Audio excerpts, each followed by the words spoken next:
I'm not supporting them, I am supporting isa. Sa last 2022 kay makabutar man ko kay Pilipino jud ko hangtod karon. I used to work under the office of the president way back in 1988 to 1992 before ko nag-settle down ning gawas. Na nag-monitor jud ko og gikan sa inyo mga vloggers na ibalo ko kay itimbang-timbang man pud nato ang tanan ug unsay tama god. Pero ako'y naa sa executive branch. Dili ko mahimo ingon ana kay for me it would be a healthy side nga makita nako ang pagkuan sa mga katawhan nga akong gialagaran. Ingon ana ba unta? Yeah. Pero lain-lain man lagi og kanang tao. And I love you guys really. Thank you, sir. Yeah, tama naman po kayo. Di, tama, sigurado ko ana. Ay, malagi na nga. Ay, dili na ito mag-petition, Sir Cecilio. Gurguro na lang na ako to, oy. Ha? actually, na ako'y gipost nga, kanang i-restore ang death penalty. That's Attorney Vic Rodriguez. Ubingon si Attorney Harry Roque nga ako'y ma-restore na siya niya. Huwag mo pirma, ako'y mo pirma. Usa, ako'y mo file. Ako'y respondent sa kuan sa kaso. Mo pirma ko ana. Maana akong Pilipinas. Muli ko. Ano ko? Di ba? Kisa man na sila kung kadlukan na we all pass this way. Yeah. Transit sa ta. Usa may kadlukan. Wag ko maggamit ng mga piki nga pangalan, ako ginang pangalan. O moabot nga na ay mo hilabot nako, that's fine with me. I'm ready to go. Thank you. Yan yung tunay na maisog. Mga kababayan, ang pambansang tao ng Pilipinas. Bayang magiging, perlas ng silanganan, hayag ng puso sa dingding mo'y buhay. Upang hirang buyan ka ng magiting, sa malulutin di ka pasisiin. Sa dagat at bundok, sa simoy at sa langit mong bughaw, may dilag ang tula at awit sa paglayang minamahal. Ang kislap ng watawat mo'y tagumpay na nagniningning, ang bituin at araw niya kailan pa may di magdidilim. Luha ng araw ng luwalhati pagsimba, buhay ay langit sa piling mo. Aming ligaya na pag may mga api ang mamatay ng dahil sa'yo. Malaman natin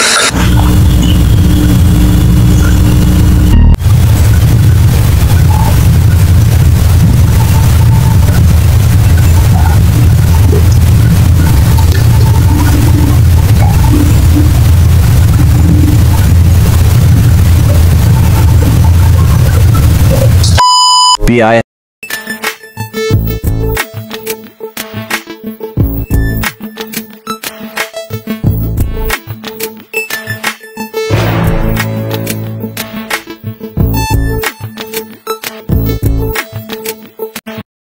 I'm one of them.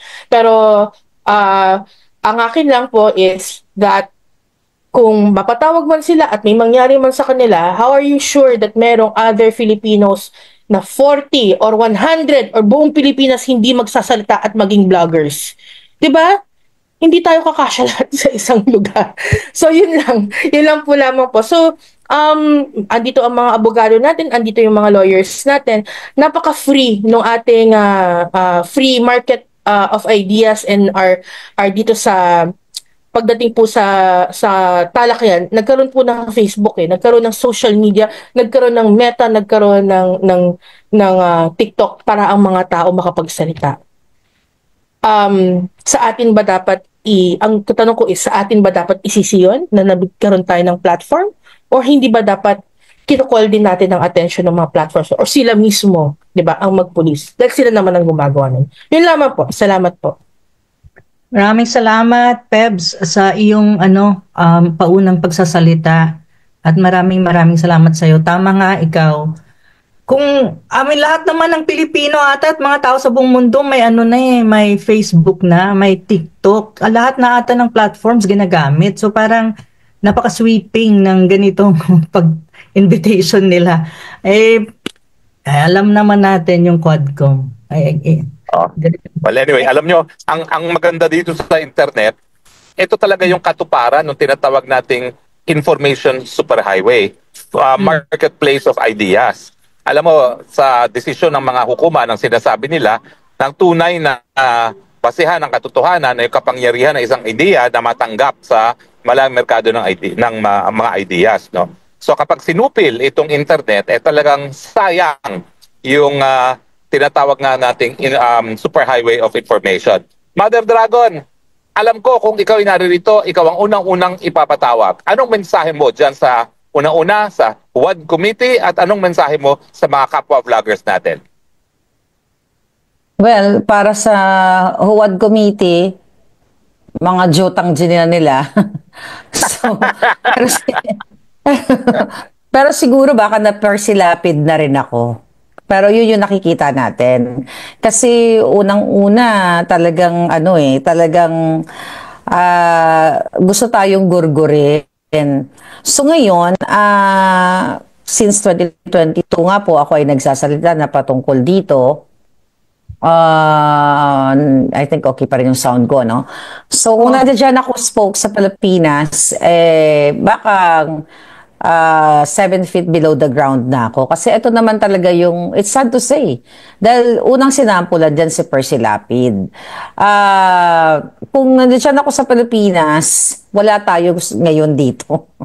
Di ba? Kasi ang target, kasi ako yung isa sa pinakaunang nag-expose ng smuggling, kidnapping, lahat ng kawatan ni Bangag Jr., ni Liza Marcos, aka Liza Tanas, nila Tambaluslos.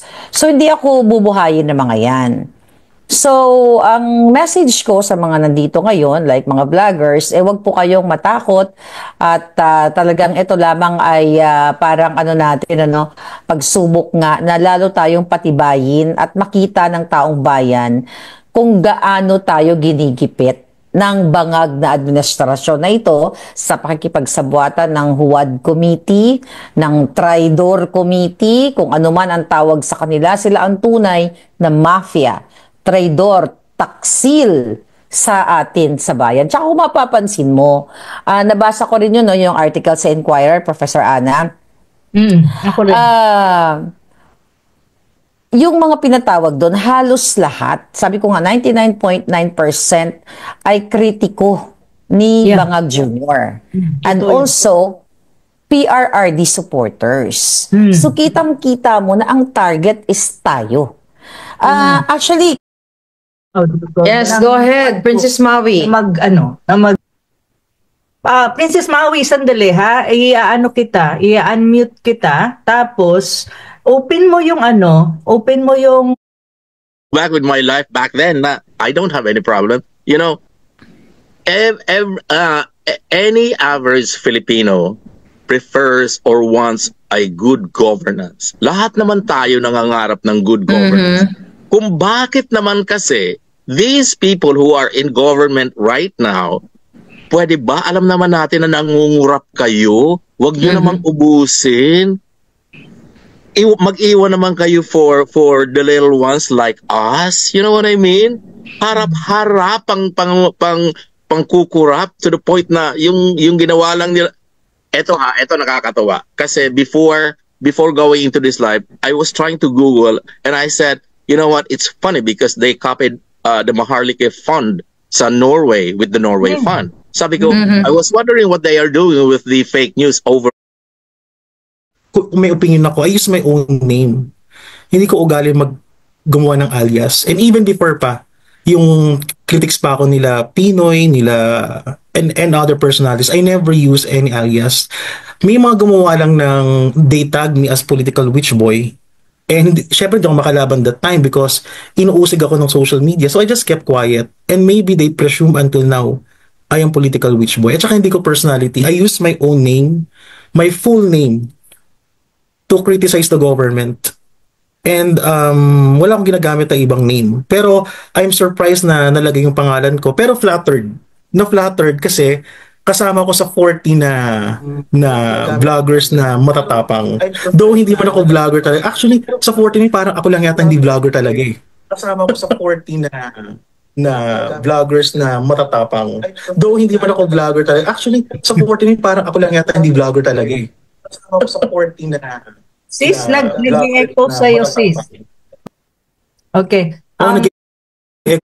It's like you guys, talagang ang laki ng contribution sa pag-spread din ng information katuwang namin.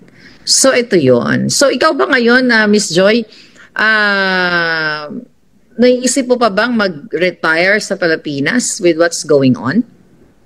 Actually po, with PRRD, I have may lupa po ako sa Pilipinas na pinabayaan ko na because I don't want, my plan was not to go back to Philippines, but then after PRRD nakita ko na maganda, may pag-asa pa pala, maganda yung, maayos yung bansa natin. Kaya nag-start po akong magpagawa ng bahay doon with the plan na uuwi ako ng Pilipinas for retirement. Kahit nandito po yung pamilya ko, nandito yung mga anak ko, sabi, alam naman po natin ang mentality dito. Sabi ko, mas maganda pa rin sa Pilipinas. Yun po ang pag-asang nagbigay sa akin na yung mga pangako ni yung pangako ni PRRD good governance. Gaganda yung, yes, good governance, gaganda yung health system natin.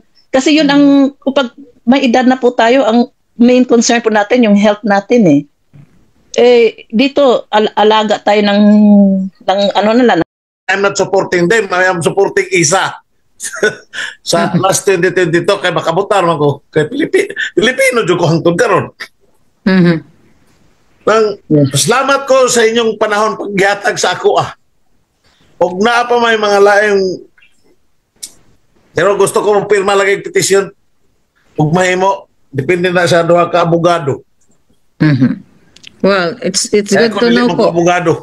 Pero I used to work under the office of the president way back in 1988 to 1992 before ko nag-settle down ning gawas. Na nag-monitor jud ko og gikan sa inyo mga vloggers na ibalo ko kay itimbang-timbang po nato ang tanan ug unsay tama god. Pero ako'y naa sa executive branch.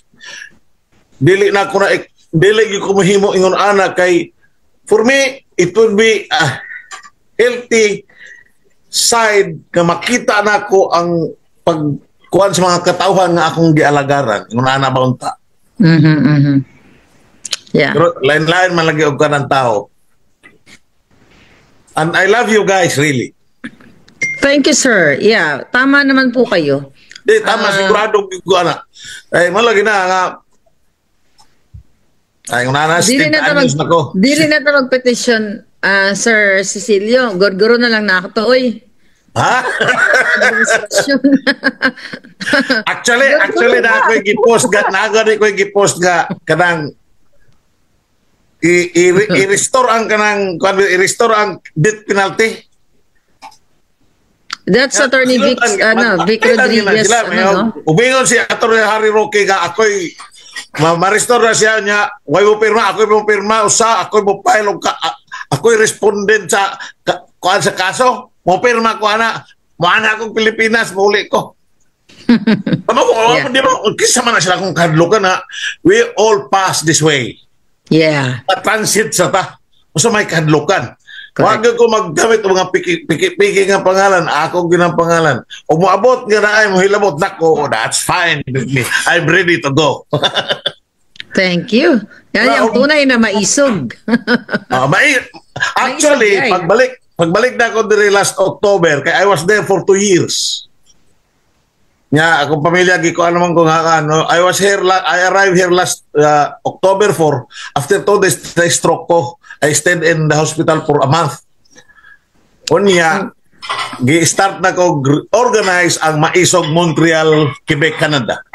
Ako is Facebook ang naghihimo. Ako nagkuhan. Sa Montreal, oh. Wow. Last 2016 na-appoint ko nga poll watcher sa campaign ni Digong ni Cayetano. Dito sa Montreal. So active po talaga pala kayo sa pakikipaglaban, and yes, thank you also, and we're proud of you, no? Sa kabila ng ako lang nganong ianaon Manila nga dili wala lang ko malipay sa gihimo sa gobyerno karon, labi na gid sa Congress. That's true. Una na mga petition or whatever kung sa magkuhan sa ilang mga abogado, especially the Attorney Roque Metrixi, I will be there to sign. I'm put my name and put sign, and I'm dakopon ko oron sao ko na inig makauli kong Pilipinas pohon. Tapos butang footnote, jutang gininan niyo. I like that. Thank you, sir. Salamat kayo, salamat. Daghang salamat. Salamat. Oo, Oo, dahil umaga na si Maharlika. Oo. Hi, Sir Rudy. Sige po. Gagawa pa ako ng thesis ko, ng PhD dissertation Yes, ma'am. ko. Gusto ko lang sabihin na idol kitang lahat, Miss Maharlika, Prof. Ana, thank you po. Attorney Harry Roque. I've been connected with you nung sa Saba issue, and Miss Maharlika as well, yung sa first vlog mo. Mga places na close ko. Basically, ma'am, gusto ko lang yung nasulat ko, wrap up, hopefully 1 minute. Actually, I'm suggesting kasi na we have to siguro institutionalize yung pag-rally natin na if not all, the majority of the Filipino people. O the common issues na nakita ko dragging us as a country. Bakit hindi umuusad? Number one, nakita ko sa current lang is yung disintegration, showing of disintegration. Examples, yung ginawa ng CADCOM, Good Government, TICOM ngayon. At saka yung, kasi ang tao sa Indonesia, may similar to the Philippines,